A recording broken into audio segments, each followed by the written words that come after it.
Good morning student. BA part first year philosophy के विद्यार्थियों के लिए मैं आज एक और टॉपिक पर वीडियो लेकर उपस्थित हुआ हूं और आज का जो हमारा टॉपिक है वो है विकासात्मक नैतिक सिद्धांत।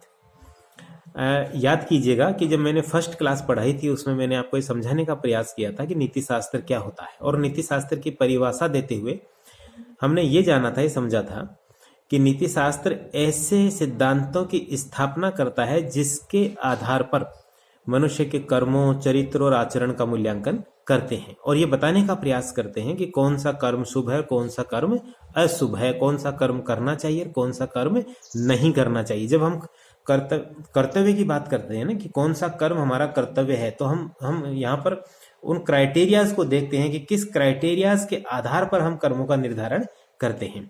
तो इसी तरह का हमारा एक सिद्धांत है विकासात्मक नैतिक सिद्धांत, विकासवाद भी कह सकते हैं इसको। तो सर्वप्रथम हम ये जानेंगे कि इस विकासवाद की परिभाषा क्या है। तो विकासवाद वह नैतिक सिद्धांत है जो ये मानकर चलता है कि विकास में सहायक अथवा बाधक होने के कारण ही मानवीय कर्म शुभ और अशुभ होते हैं।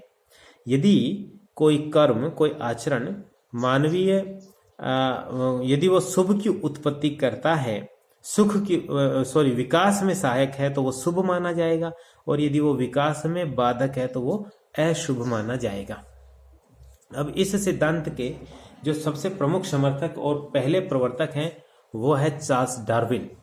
चार्ल्स डार्विन वस्तुतः एक वैज्ञानिक थे, एक साइंटिस्ट थे, फिलोसोफर थे और उन्होंने पूरी सृष्टि की व्याख्या करते हुए अपनी एक प्रमुख पुस्तक लिखी थी ओरिजिन ऑफ स्पीसीज और उसमें उन्होंने उद्विकास के सिद्धांत का जबरदस्त समर्थन किया था और समर्थन करते हुए ये समझाने का प्रयास किया था। जो उनकी अवधारणा है वो अपन देखेंगे कि बाइबिल में प्रचलित अवधारणा के विपरीत है।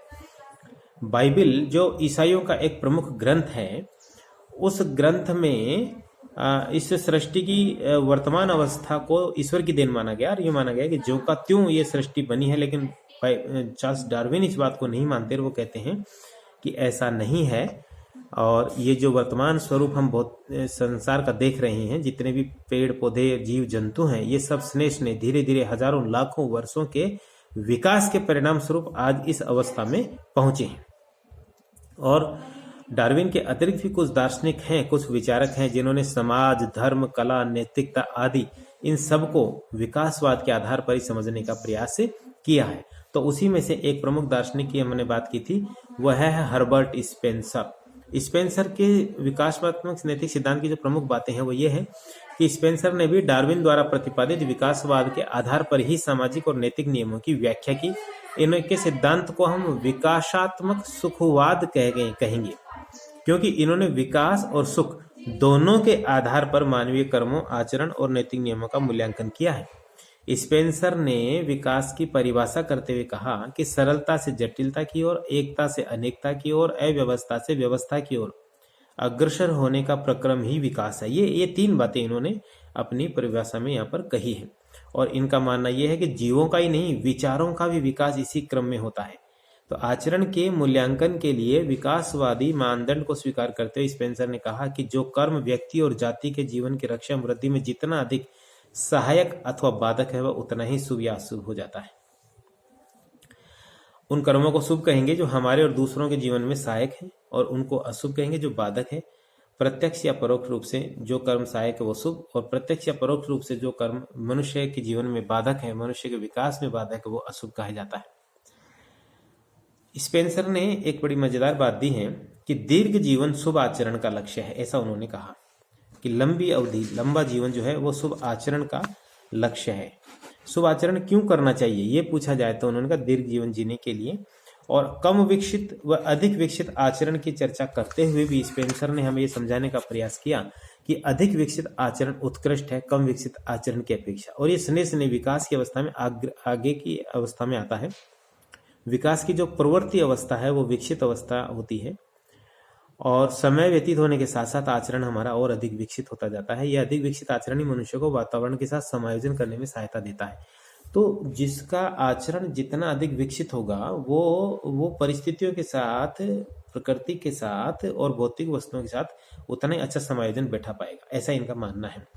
और शुभ कर्म की व्याख्या करते हुए उन्होंने कहा कि शुभ कर्म वह है जो वातावरण के साथ समायोजन में सहयोग दे और विकास की प्रक्रिया में भी सहयोगी बने।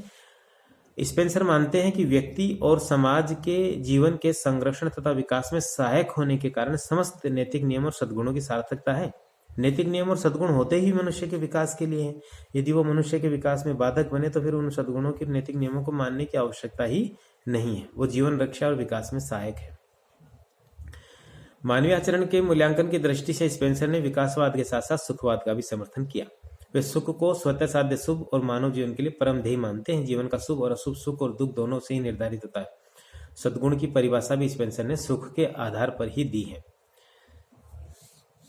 तो एक तरह से सुख के साथ साथ विकास को इन्होंने कर्मों के मूल्यांकन का आधार माना है। निरपेक्ष रूप से सर्वोत्तम आचरण वह है जिसके फलस्वरूप दुख रहित विशुद्ध सुख की उत्पत्ति होती है, और ऐसा आचरण विकास की उस अंतिम स्थिति में ही संभव है जब मनुष्य अपने आप को वातावरण के साथ पूर्ण रूपेण समायोजित कर लेता है। इस प्रकार स्पेंसर का यह मुख्य सिद्धांत है कि सुख ही एकमात्र शुभ है और विकास की दिशा को समझना सुख को अधिक से अधिक प्राप्त करने और का सर्वोत्तम उपाय है। जो विकास को समझ जाए, जो सही परिस्थिति और प्रकृति को समझ जाए, उसी का विकास ठीक ढंग से हो सकता है। विकास और सुख दोनों को मूल्यांकन के आचरण के मूल्यांकन का आधार माना। अब एक प्रश्न यह उठता है कि यदि दोनों ही मूल्यांकन के आधार हैं तो प्रश्न है कि इनमें से कौन सा साध्य है और कौन सा साधन। तो स्पेंसर के विचारों को ध्यान से पढ़ने के बाद हम इस निष्कर्ष पर पहुंचते हैं कि स्पेंसर ने कहीं भी ये स्पष्ट रूप से जवाब नहीं दिया कि सुख और विकास इनमें से कौन सा साधन है और कौन सा साध्य, परंतु वास्तव में स्पेंसर इन दोनों को ही साथ साथ स्वीकार करते हैं। ये सिद्धांत की एक कमी है। स्पेंसर का मत है कि जब मानव विकास की अंतिम स्थिति तक नहीं पहुंचेगा, जो कि पूर्ण सामंजस्य की स्थिति है, तब तक मनुष्य सापेक्ष नैतिकता के नियमों से ही संचालित होता रहेगा। निरपेक्ष नैतिकता, जहां पर सहजता से सब कुछ होगा, सबको समायोजित होगा, सबको सामंजस्यपूर्ण होगा, सबको सुखद होगा, ऐसा तभी संभव हो सकता है जब हम पूर्ण सामंजस्य की स्थिति में पहुंच जाएं। तभी निरपेक्ष नैतिकता की अवस्था आ सकती है। अपूर्ण विकास के कारण ही समाज के सदस्यों में परस्पर विरोध उत्पन्न होता है, इसलिए नैतिक नियमों की आवश्यकता पड़ती है। मनुष्य अभी पूर्ण रूप से विकसित नहीं हुआ। यदि विकसित होगा तो परस्पर विरोध नहीं होगा, संघर्ष नहीं होगा, समायोजन की स्थिति होगी, सहयोग की स्थिति होगी, एक दूसरे को देखने और समझने से खुशी की स्थिति होगी, और जो ईर्ष्या और जो द्वेष और जो जलन और जो कुंठा है वो अपूर्ण विकास की अवस्था के कारण है, ऐसा स्पेंसर मानते हैं। तो ऐसे समाज के विकास के लिए ही हमें नैतिक नियमों की आवश्यकता पड़ती है, ऐसा हर्बर्ट स्पेंसर ने कहा। पूर्ण सामंजस्य की स्थिति में ये नैतिक नियम फिर अनावश्यक हो जाएंगे जिनकी अपन आज बात कर रहे हैं।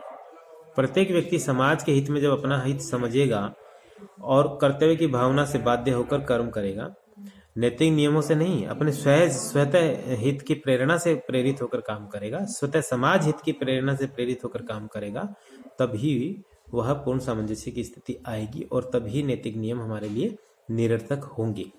वस्तुतः स्पेंसर ने विकास की अंतिम अवस्था में एक ऐसे आदर्श मानव समाज की कल्पना की है जो पूर्णतः संघर्ष और विरोध रहित होगा, जहां संघर्ष नहीं होगा, जहां कोई विरोध नहीं होगा, जहां पूर्ण पारस्परिक सहयोग व सद्भावना पर आधारित समाज होगा।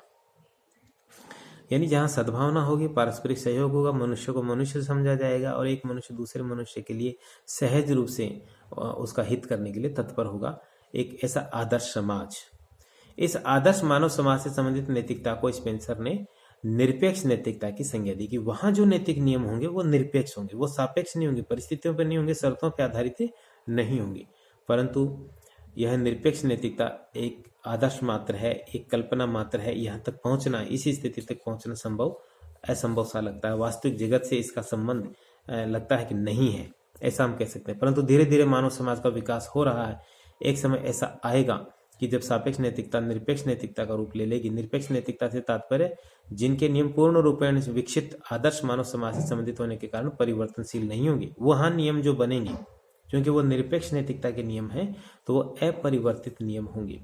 स्वार्थ और परोपकार संबंधी चर्चा के संदर्भ में स्पेंसर ने कहा कि मनुष्य स्वभावतः पूर्ण रूपेण स्वार्थी नहीं है, प्रत्येक मनुष्य में स्वार्थ मूलक प्रवृत्तियों के साथ साथ परोपकारात्मक प्रवृत्तियां सहज रूप से पाई जाती हैं, परंतु फिर भी विरोध और संघर्ष की स्थिति है। तो उस परोपकार मूलक सहज प्रवृत्तियों को और अधिक विकसित करना होगा ताकि हम उस अवस्था में पहुंच सके जहां पर नैतिक नियमों की निरर्थकता सिद्ध हो जाए, खासतौर से सापेक्षता के नैतिक नियम, और वहां जाके निरपेक्ष नैतिक नियम मनुष्य के समाज के संचालन के आधार बन जाए। प्रत्येक मनुष्य अपनी स्वार्थ मूलक प्रवृत्ति के कारण ही प्रत्येक स्थिति में आत्मरक्षा करता है और विश्व में अपना अस्तित्व बनाए रखने तथा विकसित होने के लिए निरंतर प्रयास करता है। स्वार्थ मूलक प्रवृत्ति के कारण ही मनुष्य विकास करता है, इसलिए यह प्रवृत्ति आवश्यक है। इसी भांति परोपकारात्मक प्रवृत्ति भी नितांत आवश्यक है। मनुष्य दूसरों के लिए अपने सुख का भी त्याग कर सकता है। ये तो एक सामंजस्य, एक संतुलित विचार देने का प्रयास करते हुए हर्बर्ट स्पेंसर एक ऐसे आदर्श मानव समाज की कल्पना करते हैं जहां सभी मनुष्य परस्पर सहयोग के साथ, सहानुभूति के साथ एक दूसरे के हित की चिंता करते हुए रहें और उस आदर्श स्थिति को प्राप्त करें जहां सापेक्ष नैतिकता के नहीं वरन निरपेक्ष नैतिकता के नियमों से उनका जीवन संचालित हो। तो आज फिलहाल इतना ही। आगे की चर्चा हम फिर मिलेंगे अगले वीडियो में। तब तक जय हिंद, जय भारत।